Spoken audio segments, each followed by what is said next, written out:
ጌታ ነው። ጌታ ቸር ነው። ቸርነቱን ማውራት አለብን። በጎነቱን ማውራት አለብን። የእግዚአብሔርን መልካም ማውራት አለብን። የእግዚአብሔርን ወንጌል መናገር አለብን። ምክንያቱም እግዚአብሔር አምላክ ለዳዊት ቤት ቸር ነው። እግዚአብሔር አምላክ ለኔም ለልጁ ቸር ነው። እግዚአብሔር አምላክ ቸርነትን ሲያደርግ፣ እግዚአብሔር አምላክ በጎነትን ሲያደርግ፣ የእግዚአብሔርን በጎነት፣ የእግዚአብሔርን ኃያልነት፣ የእግዚአብሔርን መልካምነት ለትውልድ ማውራት አለብን። ምክንያቱም ዝቅ ብለን በእግዚአብሔር ፊት ተደፍተን ቀና ስንል እግዚአብሔር አምላክ ሌላ በክብር ላይ ክብር ይጨምርልናል፣ በኃይል ላይ ኃይል ይጨምርልናል በጌታ በኢየሱስ። ስለዚህ የእግዚአብሔርን ቸርነት አውሩ ወዳጆቼ። በዚህ ዘመን የእግዚአብሔር ቸርነት ስለበዛልን ነው በእግዚአብሔር ፊት ያለ።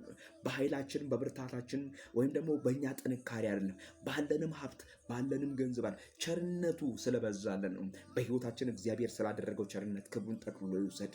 በህይወታችን ስላደረገው መልካምነት ክብሩን ጠቅልሎ ይውሰድ። በኢየሱስ እረፍት ያገኘ እንደኛ ያለ የለም። ጌታን ያመነ ከጨለማ ወደሚደነቅ ብርሃን የተነጠቀ የእርሱን በጎነት የሚያወራ ከተለያየ ከመጥፎ ቦታ ከሱሳሱስ ቦታ እግዚአብሔር ከማይከብርበት ቦታ ጠርቶን ዛሬ ለራሱ ለቅዱስ ዓላማ ጌታ እዚህ ጋር ሲያኖረን እዚህ ጋር ሲያስቀምጠን የእግዚአብሔርን በጎነት እንድናወራ እንጂ በተሰጠን እድሜ እግዚአብሔር ባኖረን በዚች እድሜ ላይ እንድናጉረመርም የእግዚአብሔር ፍቃድ አይደለም። ምክንያቱም ሰይጣን በረከታችንን ሊበላ ብዙን ጊዜ ምን ያደርጋል ብዬ አጉረምራሚ እንድንሆን ያደርጋል። ስለዚህ አሁን በኃይል በኢየሱስ ክርስቶስ ስም የእግዚአብሔርን ወንጌል ለዓለም እንናገራለን። የእግዚአብሔርን ምሕረት፣ የእግዚአብሔርን ቸርነት፣ የእግዚአብሔርን በጎነት በኢየሱስ ክርስቶስ እንናገራለን። ተባረኩልኝ። እግዚአብሔር አምላክ ይባርካችሁ።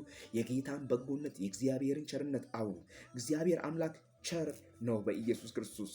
ጌታ ለዘላለም ይባረክ።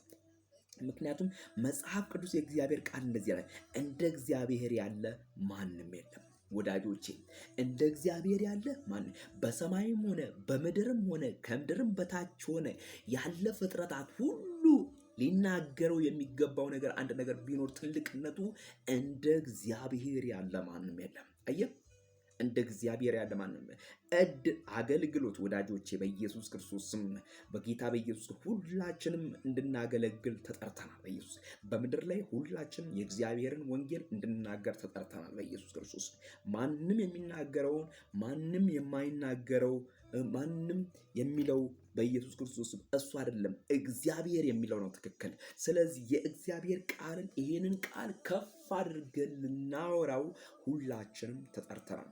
ሁላችንም ኃላፊነት አለብን። ሁላችንም የእግዚአብሔርን ወንጌል መናገር እግዚአብሔር እድልን ጊዜ ከሰጠ እስትንፋስ የተሰጠው ሁሉ እግዚአብሔርን ሊያመሰግን ግድ ነው።